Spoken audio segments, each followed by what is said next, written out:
Duncan Cartledge Online, Insights for Construction Professionals.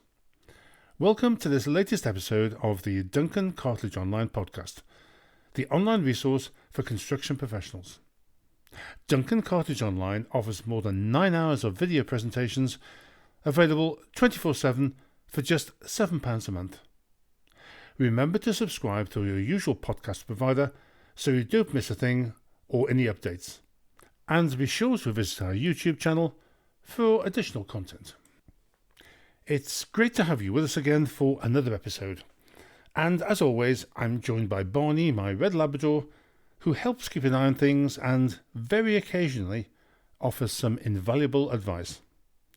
Both Barney and I would be delighted if you could take a moment to write a review because your feedback means a lot to us. If this is your first time listening to Duncan Cartledge Online podcast, welcome.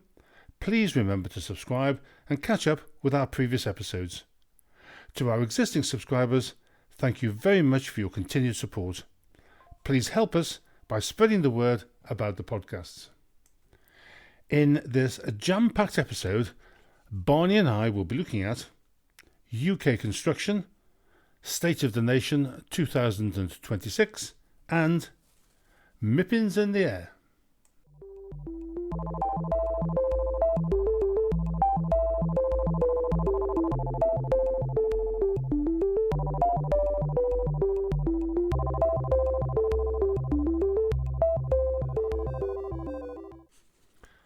Last month, the CITB, that's the Construction Industries Training Board, published its overview of the construction industry in 2026, and it didn't make for very encouraging reading.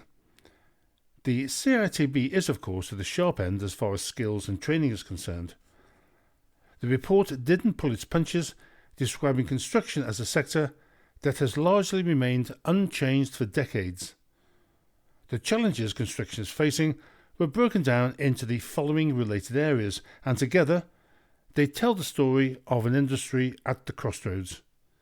Continue in the same way and fall short, or alternatively, invest in people and innovation to secure the future. Challenge number 1, and it's an old chestnut. Fewer people are available to the industry. Demographics show there simply aren't enough young people entering the workforce to meet demand across all sectors. According to the Employer Skills Survey 2024, hard-to-fill vacancy densities was highest in construction at 57% and was above average in manufacturing, a sector that construction regularly recruits from. We really seem to be running out of ideas on this one. Okay, so moving quickly on to Challenge 2, demand for construction skills is growing faster than supply. Get It Right Initiative is a group of industry experts, organisations and businesses dedicated to eliminating errors and improving UK construction industry. Construction errors impose a significant financial burden on the UK construction industry. According to Get It Right, the annual cost of these errors is estimated to be around 7 times the industry's total annual profit. Investing in training and professional development not only reduces errors, but also boosts output and profitability. In construction, where the cost of mistakes is disproportionately high, reducing rework alone could ease pressure from rising demand and improve productivity. Get It Right Initiative's research reveals that when unrecorded process waste, latent defects, and indirect costs are included, the situation gets much worse. Estimates of total cost of errors range from 10 to 25% of project cost, or between £10 and £25 billion per annum. But to improve quality, productivity, safety and sustainability, we need to engage leadership and change attitudes. The CIOB has also been assessing the industry zeitgeist amongst clients. In response to the question in a CIOB recent client survey, how would you like contractors to improve their services? Perhaps not surprisingly, almost 3/4 of clients said workmanship and build quality. We've all seen the headlines like "New Build Hell." Without a focus on competency, quality drops and rework increases, ultimately leading to poor productivity. When comparing new home completions with customer satisfaction data, periods of high output have often aligned with lower customer satisfaction. Reduced satisfaction typically reflects underlying quality issues that require time and money to resolve, driving up remedial work. This adds costs, diverts resources, and ultimately has a negative impact on productivity. And so, on to challenge number 3. The construction workforce today is slightly smaller than its pre-COVID level. More worryingly, under current trends, the workforce will not grow enough to meet future needs. It may even shrink relative to demand. The industry is essentially running at a standstill, replacing some levers but failing to expand net employment. The demographic profile shows a clear trend. The workforce is getting older. As of 2023, around 24% of construction workers were over 55. This was only around 13% in 2000, highlighting the shift. The average age of all construction workers is now 42 and climbing, with a substantial proportion of workers set to retire in the next 5 to 10 years. An aging workforce brings 2 issues: loss of experienced workers due to retirement, and potential declines in productivity or ability in physically demanding jobs as workers age. Both highlight the need to attract new entrants and retain mid-career talent to maintain industry capability. Construction workers, particularly those with manual jobs, tend to retire earlier than other sectors. Delaying retirement by a year or 2 or improving conditions to reduce mid-career turnover could significantly decrease the skills gap. Offering flexibility in the number of hours worked, less physically intense roles for older tradespeople, as well as improving workplace culture to boost retention. Many younger workers cite job conditions for a reason for leaving. These are all within our gift and could have a positive impact on retention. At the other end of the pipeline, just under half of apprentices do not complete their end-of-point assessments, and a sizable proportion of new entrants leave the industry within their first 12 months, quoting, "Don't like it, it wasn't for me, and I didn't like the type of work." You may remember a similar report last year cited Gen Z's highlighting the lack of breakout rooms and poor temperature control on site as reasons for turning their back on construction. Improving retention and achievement rates for learners, strengthening the links between learning and employment, and then improving retention rates are all necessary to close the skills and workforce capacity gap. Recent ONS statistics reinforce the above picture, suggesting that the UK construction industry shrank by more than 300,000 workers between 2005 and 2025, and concluded the broader risk is not having enough people to deliver work if demand increases at some point, which could result in higher tender prices for clients and reduced product viability. And on the same theme, challenge number 4. Current productivity levels are insufficient to offset worker shortages. Off-site construction and MMC is proving not to be a silver bullet for productivity improvement. Despite numerous attempts to increase its use, off-site methods have made little impact on overall output. In 2024, 31% of completions recorded by NHBC included an element of off-site construction, primarily driven by panelised construction, while growth in other categories remains low. This proportion has been largely steady for several years, suggesting off-site has reached a near-term capacity. This is not to say that future growth is unachievable, but additional productivity gains will almost likely come from a series of long-term incremental changes involving the adoption of new techniques and technologies and finding smarter ways of working. Perhaps the much publicised digital revolution can come to the rescue, if you'll excuse my cynicism. Therefore, to summarise the CITB overview, the construction industry stands at a crossroads. To secure its future and deliver on the national ambitions, it must invest in people, modernise its approach to skills and training, and work collaboratively across the sector. Only by doing this can it build capacity, close the skills gap, boost productivity, and remain a key driver in the economic growth and society's well-being. As mentioned earlier, this month saw the publication of the CIOB client survey of among 115 built environment clients.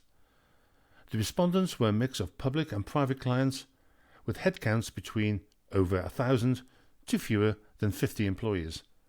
And according to the CIOB, confidence among construction clients is broadly high at present, although work priorities are centred on reconfiguring or refurbishing existing assets. The survey concluded design and build is currently the most popular procurement route at around 63%, closely followed by traditional design bid build, which was preferred by 54% of respondents, whereas framework agreements are used by 41% of clients and 24% use alliancing and partnering contracts, which personally I find surprising. Variations on procurement routes used by some respondents include two-stage design and build and integrated project delivery. Construction management was found to be popular, with 24% of clients interviewed. As far as standard forms of contract are concerned, traditional contract forms still dominate the choice of clients, with JCT being preferred by 65% and NEC by 42%. When clients were asked, what are your top priorities when choosing a contractor to work with, more than 3/4 of clients answered quality of construction, closely followed by cost certainty, which also scored highly at about 72%, a consequence of the sharp rise in tender inflation, and almost half of clients said collaboration and communication was a key priority. Other priorities cited when appointing a contractor were speed of delivery, flexibility in accommodating changes, and risk allocation. Attitudes amongst clients to sustainability paints a mixed picture, with 43% of respondents saying they have policies on circular economy, e.g. recycling, while 38% focus on reducing embodied carbon in materials and the supply chain. However, only 18% regard sustainability as a priority when appointing a contractor. Could there be a bit of virtue signalling going on here? Generally, the ability of construction supply chain to deliver on sustainability priorities was questioned. And now turning to the uptake of digital technologies. Using digital technologies to improve information management was a key recommendation of James Judith Hackett's post-Grenfell report, but only 36% of respondents said they are now using information management systems aligned with ISO 19650, that's the international standard for managing information over the entire life cycle of a built asset. In terms of overall priorities, implementing digital asset management and data-driven decision-making was selected by a third of respondents. Almost half of the clients surveyed by the CIOB survey employed BIM for design and coordination, again demonstrating a focus on project delivery, in addition to using on-site digital technologies, e.g. drones for surveys, and this is becoming increasingly popular. The survey concluded that digital twins are used by 17% of respondents, and sensors and Internet of Things by 14%. Artificial intelligence is employed by 17%, a number that will surely grow, judging by some of the anecdotal comments, while augmented virtual reality for applications such as design visualization is used by the same percentage. As a footnote, I think caution should be exercised when interpreting terms like used, employed or implemented, as they beg the question, to what extent? It certainly seems like the report season has arrived, as Building published its Good Employers Guide 2026 based on the respondents from 52 firms of all sizes earlier this week. For me, the most noticeable takeaway from the report is the number of firms who offer either flexible working or days required in the office or on site at 3 or 4 days a week, with a few companies only insisting on 1 or 2 days a week in the office, something unheard of only 10 years ago. So, what conclusions can we draw from all these reports? For me, it's frustration. Despite construction clients appearing to be happy, it's obvious that initiatives to address skills shortages are inadequate. MMCs are not coming to the rescue, and the construction continues to rely on traditional approaches and standard forms.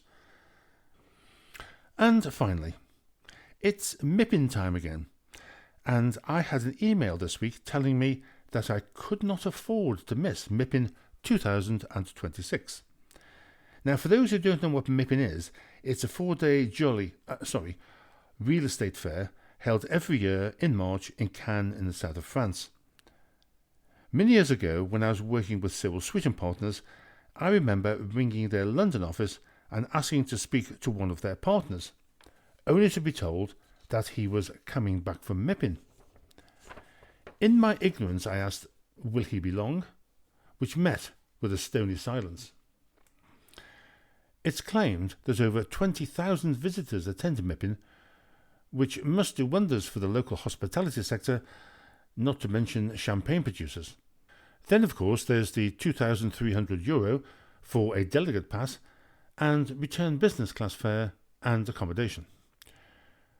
For those of us who are RICS members, it's good to know the RICS will be there in numbers and hosting a members' reception at the £200 a night, the Majestic Hotel. Described as your chance to catch up with fellow RICS members, although it does seem a long way to go for that. Just why not go round to the Dog and Duck? The good news is, it's free to get in, but of course you've got to get there. There's more. I received another email outlining a number of exciting events showcasing, wait for it, Newcastle and Gateshead property landscape. Shades of T. Dan Smith. Call me a cynic, but I wonder if MIPIN would have the same appeal if it was held in Eastbourne. Now, don't get me wrong, I have nothing against Eastbourne, it's just a thought. Well, that's all for this episode, folks. I hope you found it interesting. Thank you for listening right through to the end. Barney and I think your stamina is outstanding. This has been another episode from Duncan Cartledge Online. We'd really appreciate it if you would help us by spreading the word, subscribing, and if you have the time, write a review. Until next time, thank you for your continued support, take care, and see you at MIPIN. Only joking.